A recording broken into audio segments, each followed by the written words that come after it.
किसान भाइयों, आज के समय में स्वरोजगार और उद्यमशीलता एक ऐसे शब्द हो गए हैं जो युवाओं के बीच बेहद ज्यादा प्रचलित हैं और लोकप्रिय भी हैं, और इनसे हम अपने लक्ष्यों को प्राप्त कर सकते हैं और अपना जीवन संवार सकते हैं, आत्मनिर्भर बन सकते हैं। नए युग की शुरुआत हो रही है उद्यमिता से और स्वरोजगार से।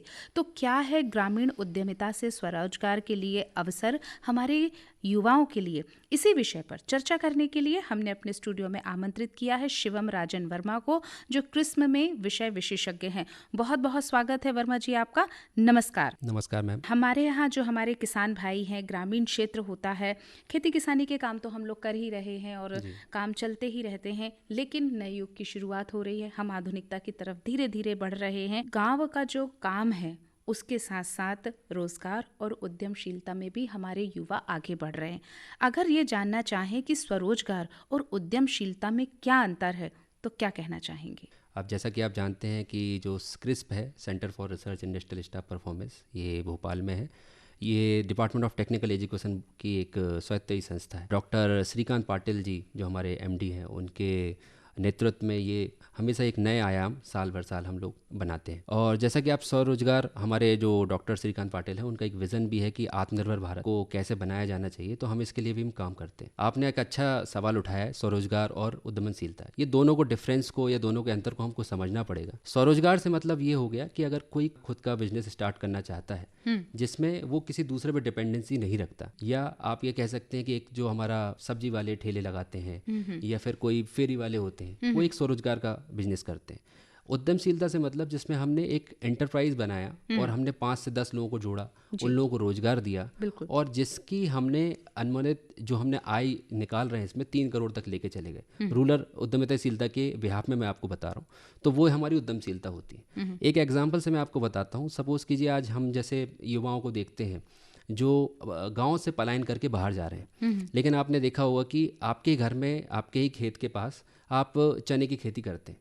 आप चने की जो खेती करते हो, आप मार्केट में, मंडी में उसको आप 7,500 से लेके 10,000 कुंटल में बेच देते हैं जी। लेकिन अगर आप देखिए कि मार्केट में जो भुने हुए चने रहते हैं, आपने देखे होंगे, वो 250 से 300 रुपये किलो जाते हैं। अच्छा। तो आपने देखा होगा जो 150 से 200 रुपये का जो मार्केट है, वो जो वैल्यू है, वो हमारे शहर के लोग ले रहे हैं। लेकिन ये मार्केट किसका होना चाहिए? ये ग्रामीणों का होना चाहिए। ठीक। तो जो 150 से 200 रुपये का मार्जिन है, वो ग्रामीण इसमें कमा सकता है। कैसे? अब आप सोचिए कि अगर उसी चने को मैं भून कर उसकी पैकेजिंग कर दूं और उसको मार्केट में बेच दूं, तो आप ये सोचिए कितनी डिमांड है इसकी। आज के युवा जो हम लोग देख रहे हैं कि हम मल्टीग्रेन का आटा खाते हैं, आज मैं खुद ही देखूं तो मैं खुद भी चाहता हूं कि यार चने के आटे की रोटी मिल जाए मुझे। बिल्कुल। तो ये शहरी में बहुत इसकी डिमांड है। तो आप ये सोचिए अगर कोई 500 से 1000 किलो अगर मंथली बेच देता है, तो 3 से 4 लाख रुपए या 2 से 3 लाख रुपए वो घर में, जो ग्रामीण में, स्वरोजगार कर सकता है। बिल्कुल। मतलब कहने की बात यह है कि अगर एक व्यक्ति एक काम को कर रहा है तो वो स्वरोजगार में आ जाएगा, और उद्यमशीलता में ये होगी कि उसने अपने साथ कुछ और अन्य लोगों को जोड़ लिया और उनके सहयोग से उस काम को कर रहा है। बात अगर हम करें ग्रामीण क्षेत्र की, क्योंकि संसाधन कम होते हैं ग्रामीण क्षेत्रों में, तो स्वरोजगार और उद्यमशीलता से अगर हम संबंधित बात करें तो और क्या क्या विकल्प हैं हमारे ग्रामीण युवाओं के पास? ग्रामीण उद्योगों में अगर आप देखें तो बहुत जो खेती से रिलेटेड जो चीज़ें होती हैं, उसी को अगर वो बाई प्रोडक्ट बना देते हैं, वो हम देख सकते हैं। अगर कोई एनालिसिस करना चाहता है तो वो ये कर सकता है ग्रामीण क्षेत्रों में कि उसके यहाँ पर जो मक्की की खेती होती है, या अगर उसके यहाँ पर धान की खेती होती है, चने की खेती होती है, वो उससे रिलेटेड बाई प्रोडक्ट बना ले। आज हर बाई प्रोडक्ट के ही FMCG में मार्केट बने हुए हैं। तो ये मार्केट में अगर आप देखो तो कुछ ज़्यादा कुछ चीज़ें दे नहीं रहे। आप वो पैकेज फूड्स है, अगर आप देखें मटर है, आप अपने खेत में मटर तो लगाते होंगे, अगर आप उसको स्टोर कर दें, कोल्ड स्टोरेज में बना लें, वो एक मार्केट है, वो मार्केट प्लेस में जा सकता है। तो हमको ये समझना पड़ेगा कि हम उद्यमशीलता की अगर बात करूं, मैं इसमें दोनों अंतर आपको बताना भूल गया कि जैसे अगर स्वरोजगार की अगर बात की, मैंने अगर रोस्ट करा उसको, तो मेरी एक कैपेसिटी है, इंडिविजुअल कैपेसिटी है मेरी, कि मैं 1000 किलो से ज़्यादा नहीं बेच सकता, क्योंकि मुझे रिसोर्सेज चाहिए पड़ जाएंगे, मुझे पैसा ज़्यादा लग जाएगा, या मैं हर जगह भाग नहीं सकता। तो अगर मैं इसकी कैपेसिटी को बढ़ा दूँ और मेरी जो पैकेजिंग है उसको मैं अच्छा कर दूँ, उसमें इनोवेशन ले आऊँ, वो मेरी उद्यमशीलता हो जाएगी। अच्छा, लेकिन इतना आसान नहीं होता है, क्योंकि हमारे फिर वही बात कि ग्रामीण क्षेत्रों में संसाधन थोड़े कम होते हैं, तो प्रशिक्षण की आवश्यकता भी है। बिल्कुल, प्रशिक्षण की आवश्यकता तो रहती है। आज क्रिस भी एक आपकी ऑटोनोमस बॉडी है, हम लोग भी EDP की ट्रेनिंग्स देते हैं। एंटरप्रेन्योरशिप डेवलपमेंट प्रोग्राम रहता है, उद्यमशीलता प्रोग्राम रहता है। आप शहर से आसपास जो भी अगर कोई आपके संसाधन के क्षेत्र में अगर आप मिल जाएं तो जैसे सेड मैप हो गया हमारा, आपका कृषि विज्ञान केंद्र हो गया, ये भी एक प्रोग्राम चलाते रहते हैं, इनके माध्यम से भी आप कर सकते हैं।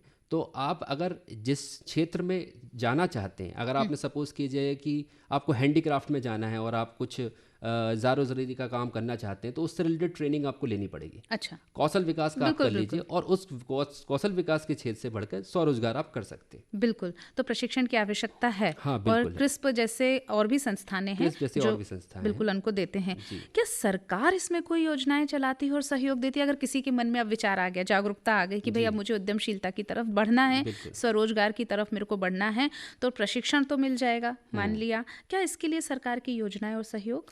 सरकार की तरफ से बहुत सारी योजनाएं हैं। एक बहुत अच्छी स्कीम है प्रधानमंत्री एम्प्लॉयमेंट जनरेशन प्रोग्राम जी इसमें ईडीपी की ट्रेनिंग भी होती जी है ना, उद्यमशीलता की ट्रेनिंग भी कराते हैं आपकी 3 महीने 2 महीने की।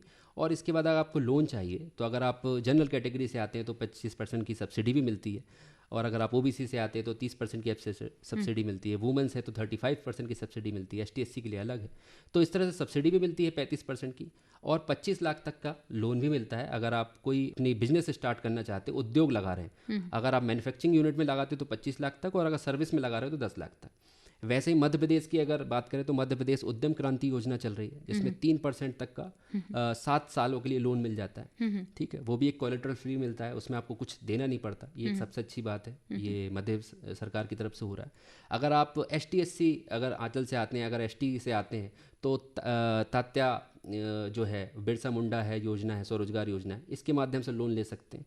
अगर आप एससी अंचल से आते हैं, जो अनुसूचित जाति से आती है, या अगर उस क्षेत्र से आते हैं तो वहाँ पर हमारे यहाँ पर अंबेडकर स्वरोजगार योजना है और रविदास स्वरोजगार योजना है, ये उनके माध्यम से जा सकते हैं। तो इस तरह से बहुत सारे विभागों में योजनाएं चल रही हैं। उनको जिला उद्योग केंद्र या फिर उनके संबंधित विभाग से उनके पास जाके जानकारी लेनी चाहिए और उनका लाभ उठाना चाहिए। और महिलाओं के लिए कुछ विशेष? महिलाओं के लिए तो सारे जगह पे सारी स्कीम में अलग से बेनिफिट मिला हुआ है, ये सारी स्कीम में बेनिफिट है, बहुत बेनिफिट है। तो हमारी महिलाएं खास तौर पे इस बात को जो सुन रही हैं वो इस बात को ध्यान रखें कि अगर वो उद्यमशीलता और स्वरोजगार की तरफ बढ़ना चाहती हैं तो ट्रेनिंग लेने आ सकती हैं और अपना काम बहुत अच्छे से कर सकती हैं।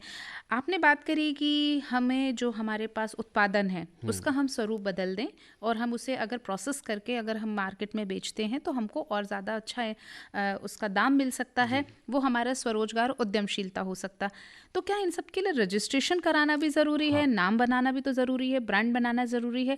इसके लिए क्या ज़रूरी है और ये कितना ज़रूरी है? जैसे अभी गांव में ही मैं बात करूं, बहुत सारे हमारे ऐसे लोग हैं। अभी रिसेंटली हमारे यहाँ से ट्रेनिंग ली थी, तो वहाँ से ट्रेनिंग हमारे यहाँ से 2 व्हीलर सर्विस असिस्टेंट की ट्रेनिंग लेने के बाद उसने अपना खुद का एक व्यवसाय चालू किया। तो अब उसको वहाँ पर रजिस्ट्रेशन करना है, तो उसने अपने आप को प्रोप्राइटरशिप बनाया। तो रजिस्ट्रेशन के 3 से 4 माध्यम होते हैं, हमको समझना पड़ेगा। अगर हम खुद का स्वरोजगार इंडिविजुअल हम बिजनेस कर रहे हैं, ठीक है, तो हमको स्वरोजगार के लिए प्रोप्राइटरशिप में जाना चाहिए। अगर हम अब बिजनेस को और बड़ा करना चाहते हैं, एंटरप्रेन्योरशिप में जा रहे हैं, तो हम पार्टनरशिप पे जा सकते हैं। प्राइवेट लिमिटेड LLP पार्टनरशिप होती है, इस तरह से रजिस्ट्रेशन होते हैं। तो आप किसी CA के पास जाकर अपने फर्म का रजिस्ट्रेशन करवाएं। अब आप बहुत सारे लोग देखते होंगे कि हमको कुछ उत्पाद बेचना है, ऑनलाइन मार्केट में जाना है, तो वहाँ पे GST की जरूरत होती है। तो आपने देखा होगा उसके लिए, लेकिन आपको प्रोप्राइटरशिप चाहिए पड़ेगा। तो आप गोमास्ता जिसको कहते हैं, वो 2,500 से 3,000 रुपये में आप गोमास्ता बनवा सकते हैं, और वैसे ही 3,000 में GST बन सकता है। अगर आप चाहें तो ये दोनों रजिस्ट्रेशन कर अपने ही गाँव का जो सामान है, जो आप बाय प्रोडक्ट बना रहे हैं, उसके लिए कहीं मत जाइए, आप ऑनलाइन उसको रजिस्टर कर दीजिए। फ्लिपकार्ट, अमेजन में जाकर आप रजिस्टर कर सकते हैं। बहुत सारे ऐसे प्लेटफॉर्म हैं, वो आपके घर से ही आपके नियरेस्ट जो भी शिपिंग होती है, वहां से वो सामान को उठाएंगे और वो वहां तक पहुंचा देंगे। तो आज तो ये एक समय है कि जहां पर ग्लोबल मार्केट की अपॉर्चुनिटी है। बहुत बढ़िया, बिल्कुल सही बात कह रहे हैं आप शिवम जी की ग्लोबल मार्केटिंग जो है वो बिल्कुल आज है। लेकिन इसी से संबंधित आप इतनी अच्छी बातें बता रहे हैं, लेकिन मैं भी एक अपने जो ग्रामीण युवाओं हैं का प्रतिनिधित्व करते हुए जानना चाहूँगी और उनके मन में भी बात होगी कि इतना बड़ा मार्केट में अपने ब्रांड को स्थापित करना, ये भी अपने आप में एक बहुत बड़ी चुनौती है। तो अगर हमारे जो युवा हैं, अगर वो अपना ब्रांड बनाते हैं, ये चीज़ें करते हैं, सबसे बड़ी समस्या बाजार की ही आती है। तो वो बाजार के लिए कैसे फेस करें? देखिए मैम, ये तो एक सेल्स टेक्निक हो गई या सेल्स स्किल्स बोल सकते हैं इसको, या आपकी मार्केटिंग स्किल्स हो गई। ये एक तो आप सीखी भी जा सकती है। बहुत सारे लोग पहले ये सोचते थे, मैं आपको बताना चाहूँगा कि 90% लोग जो हमारे पहले की सबसे पहली जो पीढ़ी थी वो ग्रामीण के जो लोग थे वो उद्यमी थे, ठीक है, वो किसी नौकरी पेशे में नहीं रहे, बिल्कुल बिल्कुल, और वो अपने माल को बेचते ही थे। तो इनमें बाय प्रोडक्टली वो है, लेकिन ये भूल चुके हैं, है ना। तो युवाओं को ये समझना चाहिए कि सेल्स और जो ट्रिक है, आप जो मंडी में बेच के आते हो वहाँ पे भी कंपटीशन तो रहता ही है ना, लोगों को ये समझना पड़े। लेकिन अब इसके लिए आपको जो टेक्निकल चीज़ें हैं वो अगर आपको समझनी है तो वो आपको ट्रेनिंग भी ले सकते हैं, ठीक है। और ऑनलाइन तो आज सारी चीज़ें, ऑनलाइन तो है सारी चीज़ें, बिल्कुल बिल्कुल। अब अगर कोई उद्यमशीलता पे जाना चाहता है, स्वरोजगार की तरफ जाना चाहता, वो व्यक्ति कैसे पहचाने कि उसे क्या स्वरोजगार अपनाना चाहिए? इसके लिए उसके लिए क्या उसका जो इंटरेस्ट एरिया है वो पहले वो देखे, अपने आप को सेल्फ एवल्यूएशन तो बहुत ज़रूरी है, और उसके जियोग्राफिकल रीजन में जो चीज़ की अवेलेबिलिटी है, जिसको लगता है कि यार ये मार्केट में जाना चाहिए, वो और उसका जो इंटरेस्ट एरिया दोनों को मैच कर ले। उसके बाद वो डिसाइड करे कि यार हमारे यहाँ पर क्या है। जैसे मैं विदिशा से बिलोंग करता हूँ, हमारे विदिशा में अगर आप देखेंगे तो ज़्यादा धान की खेती होती है, और धान की खेती के साथ कृषि के जो यंत्र वगैरह होते हैं वो उनकी मैन्युफैक्चरिंग और उससे सारी चीज़ें बनती हैं, तो लोग इसका ही मार्केट करते हैं। तो फैब्रिकेशन का हमारे यहाँ बहुत बड़ा मार्केट है, तो वो लोगों ने सीखा, सीखने के बाद देन उसको भोपाल और यहाँ के छोटी छोटी इंडस्ट्री में लगाया, और आज वो 1 से 2 लाख रुपए कमा रहे हैं। शिवम जी, आप इतनी अच्छी जगह काम कर रहे हैं, तो कोई एक अच्छा सा कोई किस्सा या कोई कहानी या किसी की कोई एक मोटिवेशनल बात जो हो वो आप हमारे श्रोताओं से साझा करना चाहेंगे? हमारे पास बहुत सफलताएं की कहानी है मैम। जैसे ही मैंने एक एग्जांपल दिया, हमारे यहाँ पर जो 2 व्हीलर सर्विस असिस्टेंट की जो ट्रेनिंग लेने आया, जिसमें हमने 2 व्हीलर की रिपेयरिंग सिखाई थी बस।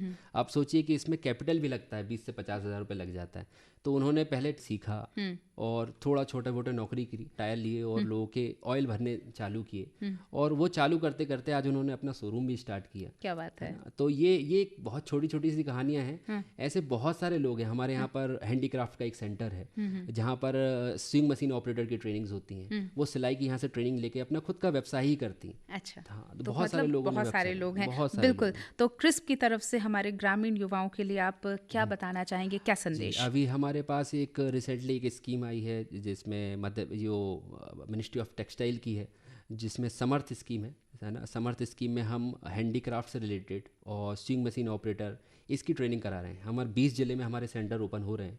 वो चाहे तो क्रिस्प में आकर इसके बारे में जानकारी ले सकते हैं। 2 से 3 महीने का फ्री ट्रेनिंग प्रोग्राम होगा।